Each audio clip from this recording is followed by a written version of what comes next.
It's the Ross Tucker Football Podcast. Oh, yeah, it is. But it's not just any Ross Tucker Football Podcast. It is a teaching tutorial Thursday. Class is in session with the civilian GOAT, Greg Cosell.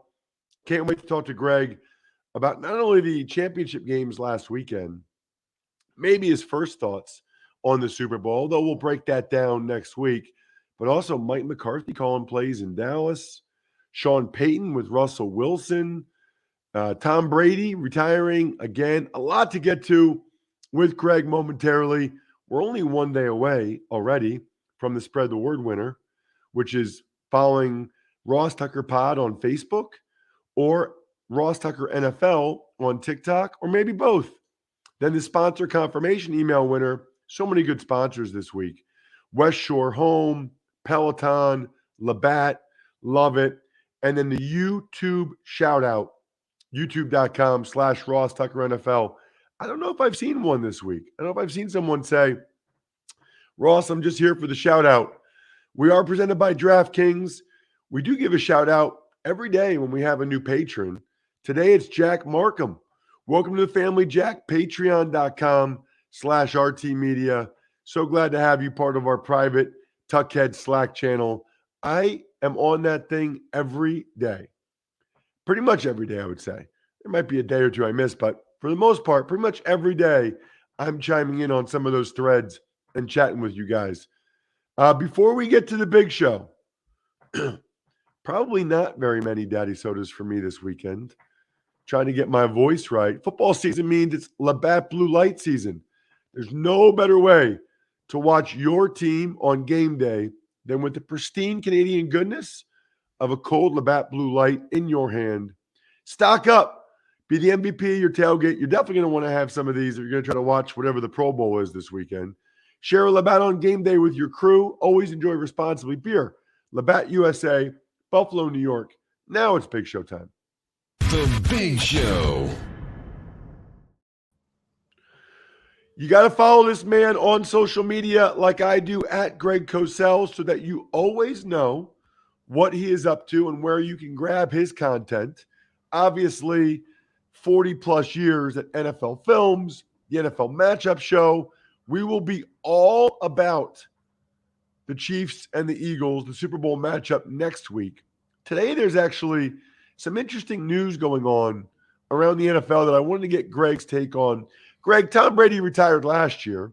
So I asked you this last year, but now that he says it's for good, what will you take away from him in terms of the type of player he was and the ability of other players moving forward to be a Tom Brady type? Because what jumps out to me is with all he's accomplished, Greg, he is not very physically impressive. I mean, he does not move well. He doesn't have some huge arm. I guess it's just very impressive to me that someone has average, maybe at best, physical abilities had the success that he did. And it's funny you say that because that gets into, the larger discussion of quarterback traits. And we'll get into that more and more as we get into the draft this year, with particular players. But it's a fascinating point because, one thing I was thinking when he announced his retirement, and I didn't think about this last year when he did, but it just entered my mind because, so many, obviously that's all a lot of people have been talking about, and we know he's great. Saying that doesn't add anything to the discourse. But the way in which he played the position. Now, granted, the NFL game has changed in many ways on both sides of the ball. But could you possibly really make the argument, Ross, that the way he plays the position is really no different than Bart Starr or Bob Greasy 40, 50 years ago? It's just the other parts of the game have changed. So in other words, defenses have become far more detailed, nuanced, sophisticated in what they do. So therefore, as a quarterback, you have to become a lot more aware of all those things. And therefore, what happens before the snap of the ball has become really important, which wasn't the case as much, 40, 50 years ago when defenses didn't do as many things. So clearly, Brady has been a master at winning before the snap of the ball. That's one of the things that made him great. But just to return to what you said, it gets down to what is viewed as quarterback traits. If we're going to say quarterback traits and just start with the idea that you need a power arm and be able to run around, are those quarterback traits, at the highest level? Or is the ability to throw the ball to the right receiver with the right kind of throw at the right time with precise ball location, are those traits better than just saying, wow, he's a great athlete and he can throw it hard? Well, I think there's more than one way to do it. I think that's the answer. You have a spectrum and you're on one end or the other. But I think that it comes down to what you would ascribe as being valuable traits. Now the more and more offensive coaches I talked to over the last couple of years, they all accept the fact that movement ability and making second reaction plays is much more a part of the equation now in quarterback evaluation than it ever was. And that relates to your last point. Will there be another true Tom Brady type quarterback at that level? There'll always be some guys that come out that are essentially pocket quarterbacks, but will there ever be one at that level, Ross? And that's a legitimate question. Well, there's one guy that reminds me of him right now, and that's Burrow. Yeah, but Burrow reminds me of Brady. Right, but and I think in many ways that comparison has validity, but Burrow moves far. Burrow makes plays on the move. Brady did not really do that. It was very rare when Brady, made a play moving. In fact, you almost never even saw Brady on designed boot. Now, you did a little more in his younger days, but that really was not the way in which he played. Burrow can move. Now, no question, from the pocket, and with Burrow's high-level intelligence and awareness, he's phenomenal before the snap of the ball as well. But he is clearly a better mover than Tom Brady and does make plays with his legs. Let's talk about Sean Payton, Greg. Yeah. In Denver. How do you see that fit? How do you see Sean Payton working with Russell Wilson? Yeah, that's going to be fascinating because, everything I've ever read about Sean Payton, and I've read some books, with Payton and Breeze and what they've done over the years. Payton is obviously a little manic in his approach. He's highly detailed, highly nuanced. That's the way he coaches. That's what he expects from his quarterback. He had one in Drew Brees, who was the same level of manic in a good way. I don't know Russell Wilson. I don't know how he approaches the game. I don't know his thought process. But I think that if he buys in to Sean Payton and Sean Payton's approach, that could really, really help Russell Wilson. Because don't forget, Wilson has always been, when he's been great through the years, he's always made plays, second reaction plays. The question is, do you sacrifice some of that? He hasn't done that as much in recent years to become far, far more efficient from the pocket within the context of a really well-schemed, well-designed offense. I think that's what we're all waiting to see, because they have weapons, Ross, and they do not have a bad O-line. And they'll get Javonte Williams, the running back, who I really like. They'll get him back this year off the ACL. So this is not a team bereft of weapons. So to me, this is a fascinating marriage, and I'm really anxious to see how it plays out. You know what? I was just thinking about that as you were talking about Russell Wilson. What always amazed me about him, Greg, is how behind the line of scrimmage, he could run around. And it almost seemed like Fran Tarkenton. He could move around back there, and the D lineman could not get him. Like, he was just that quick, that fast. And that was like his superpower. And you didn't see that in Denver. And I think he's a little bit less explosive, a little bit not as fast or as quick.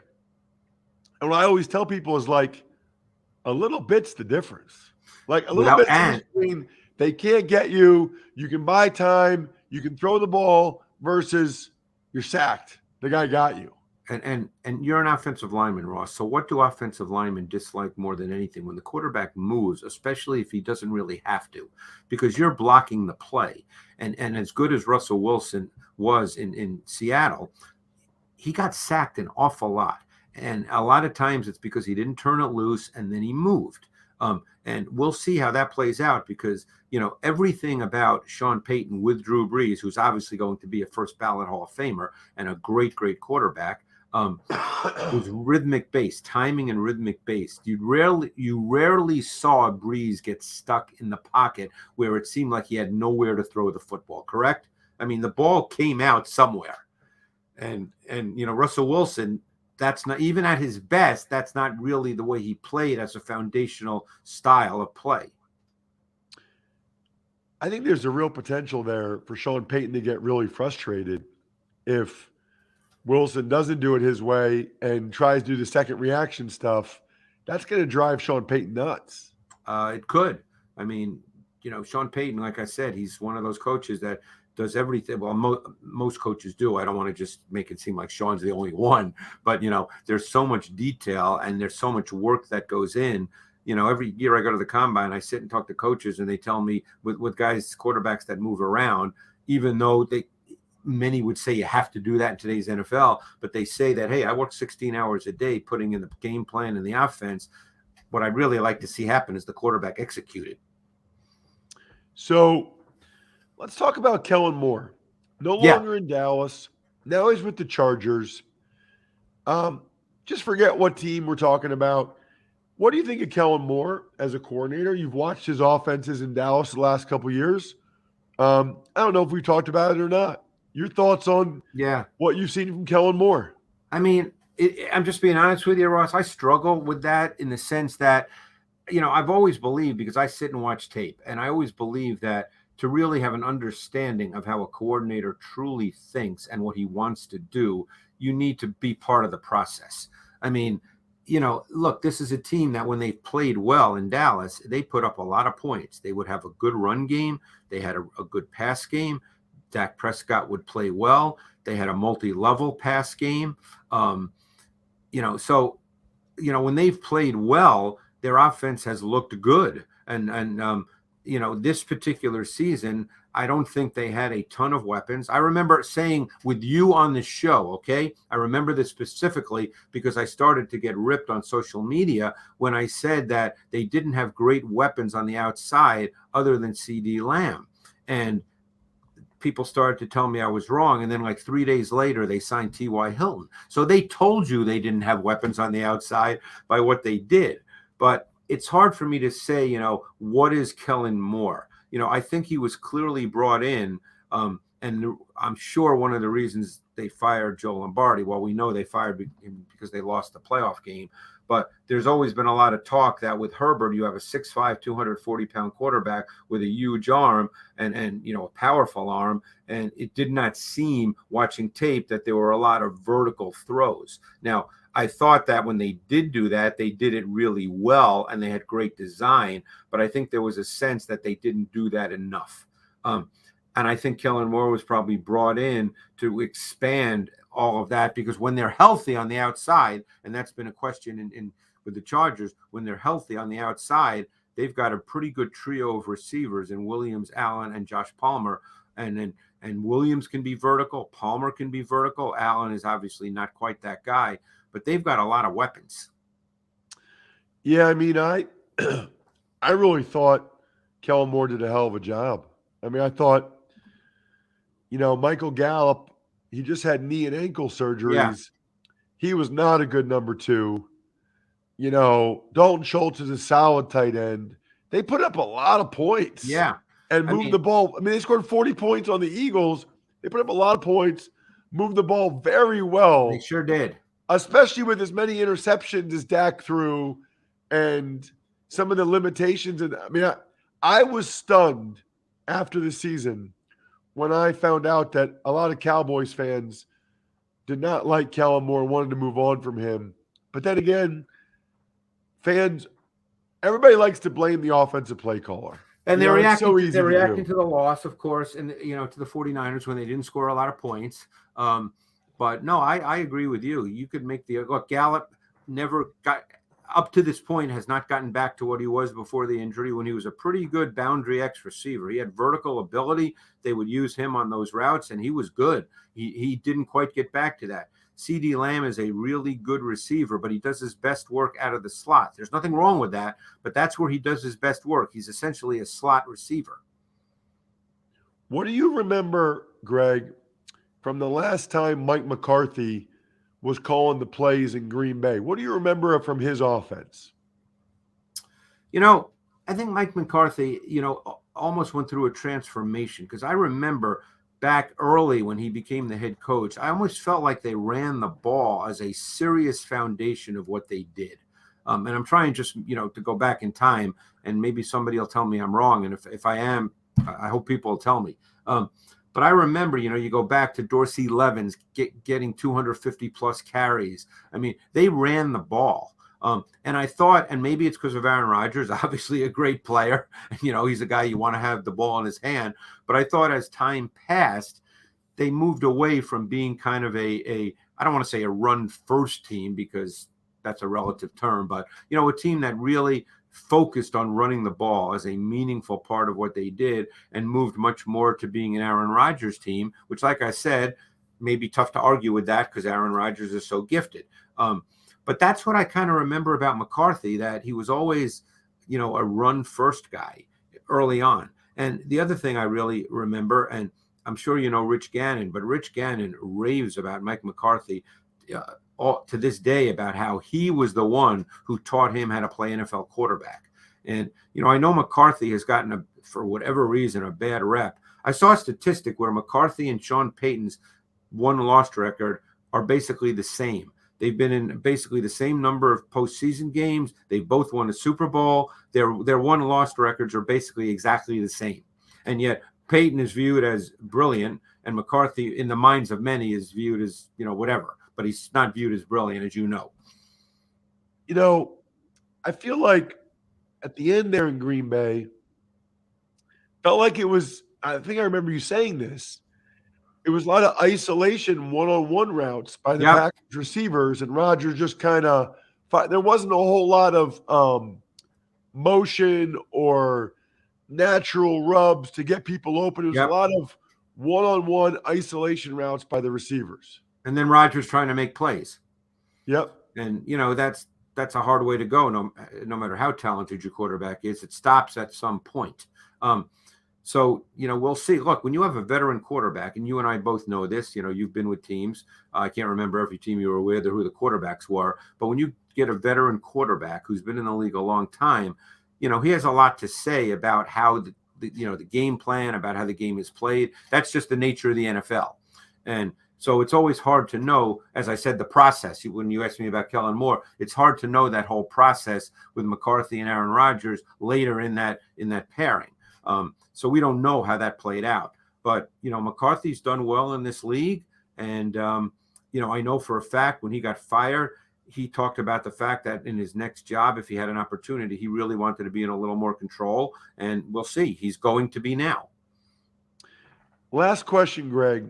Tua Tagovailoa cleared the concussion protocol. And I think because of the multiple concussions this year, there's some talk about the Dolphins maybe being interested in other quarterbacks. They have denied that. What did you see from him this year? Because statistically, he had a heck of a year, and I think sometimes people lose sight of that. I think overall he played really well. I think that Mike McDaniel understood exactly what his strengths were, what his limitations were. I had talked to you last summer when they got Tyreek Hill, as you recall, when I said that they didn't necessarily get him to run by people. They got him to go with Waddle because it's very hard to press them off the line of scrimmage with all the motion that McCarthy will do, and that they'll use them on quick rhythm throws, run after catch, because that's Tua's game. Tua is a rhythm player.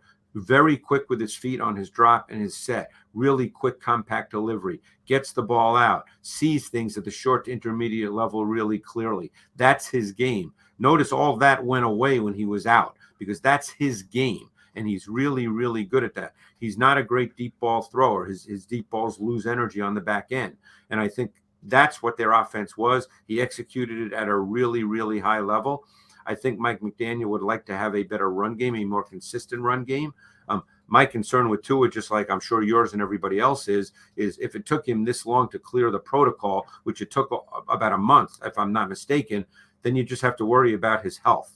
And that's a concern because he is going to get hit and he is going to get sacked and his head is going to hit the ground. So I'd be very concerned about that. But I thought overall this offense fit him really well. And for the most part, he played at a pretty high level. Check him out on social media at Greg Cosell. Fantastic work. Next week, Greg, we will be all about the Super Bowl. Thank you so much. Thanks, Ross. All right, dudes. It is February. So let's check on two things. Number one, your New Year's resolution. Number two, Valentine's Day gifts. I have an idea where you can check off both. One thing for your New Year's resolutions, to elevate your life, elevate your lifestyle. How about westshorehome.com/Ross? Just go there. You can see pictures of my bathrooms, multiple bathrooms in my house. Pictures, videos. You ever want to see what my house is like? westshorehome.com/Ross. You can also, by the way, when you're there, schedule a free consultation and get 20% off a shower or bath remodeling project. My daughters are absolutely loving both. So the one we did, we put a bathtub in. They love the new bathtub. It's not one of those old fiberglass ones. It's awesome. The other one is just a big, spacious shower. You can see it for yourself at westshorehome.com/Ross, but you can kill two birds with one stone. You can go, well, first of all, you can go check out my house, which is cool, pictures, videos, but also you can make good on the New Year's resolution to upgrade your house, upgrade your life, and or incredible Valentine's Day gift. Are you kidding me? Like your wife would go bananas if you said, I'm going to remodel our bathroom for Valentine's Day. Are you kidding me? westshorehome.com/Ross. Tuck's Takes. All right, Ross, we'll start with Eagles offensive lineman Josh Sills was placed on the commissioner's exempt list after being indicted by a grand jury on rape and kidnapping charges. Awful. Absolutely awful. I try not to jump to conclusion in situations like this, but my understanding is that a grand jury does not indict you unless they feel like they have a lot of evidence and really strong evidence that they're going to win the case. So if I'm wrong about that, let me know. Hit me up with an email, ross@rosstucker.com. The NFL did the right thing, putting him on the commissioner's exempt list. The timing of this is interesting. I don't know if it's a coincidence or not, but, with the Eagles going to the Super Bowl, this incident evidently happened in 2019. I never know, what the process is like or how it came to be that it was announced on February 1st, 2023. Tuck's Takes. Dolphins quarterback Tua Tagovailoa cleared concussion protocol. He did. Talked about it with Greg. That's good. He's got a long time before next season. I don't know. They say he's not any more likely to get concussions next year than anybody else. But the fact that he got at least 2, most people believe 3 this year, seems to lend itself to the fact that he's more likely to get concussions than other people. I mean, most quarterbacks didn't get any concussions this year. Tua got 2 or 3. That's not good. Tuck's Takes. The Saints part ways with their former co-defensive coordinator, Chris Richard. That's interesting because he and Nielsen were co-DCs. Nielsen gets the DC job by himself in Atlanta, and then Richard gets fired. I don't know how that happened or what happened there, but that's strange to me. Tuck's Takes. Hall of Fame executive Bobby Beathard passed away at 86. Well, he's considered the architect of those great Washington teams in the 80s, early 90s that I am so impressed by, to win 3 Super Bowls with 3 different non-Hall of Fame quarterbacks. Tuck's Takes. I'm excited about this one, Ross. The Arena Football League announced that they'll be back in 2024 under new ownership. Yeah, I mean, there's a lot going on there. I mean, between the USFL, the XFL, and Arena League, there's a lot of ways now to continue your football career and to get paid to do it, which is awesome. Almost as awesome, Jack, as Peloton. I've been telling you guys about Peloton for like a month now. This is the answer. You want to get in better shape. You want to stick to your New Year's resolution. This is the way to do it. It's incredible how many options you have in terms of the classes, yoga, boxing's a great workout, HIIT training, the interval training's awesome. I like choices. They literally have thousands of on-demand classes. Thousands. That means you can work out whenever and wherever it's convenient for you. The instructors are awesome. The music's awesome. I'm a huge fan. Huge fan. Try Peloton risk-free with a 30-day home trial, new members only, not available in remote locations. See additional terms at onepeloton.com/home-trial. That's onepeloton.com/home-trial. A couple other things to note here, Jack. One is tomorrow will be our first deep dive into the Super Bowl, and it'll be with Brandon Thorne, who I love. He is my favorite O-line, D-line follow because of the videos he posts and his rankings. He'll be on tomorrow's Ross Tucker Football Podcast to break down where these games are really won and lost up front, both sides of the ball. Get excited about that. By the way, Fantasy Feast is posted for the week. Even Money posted for the week. College Draft posted for the week. Before I forget, I'm going to actually be at the Super Bowl in Phoenix Monday through Wednesday next week. So my background will look different. I'll be at the DraftKings set out there, which should be cool. Almost as cool as you guys getting a story from myfrontpagestory.com for a loved one for Valentine's Day. I can assure you there is no better Valentine's Day gift. Use the code RTFP10, the number 10, to get 10% off.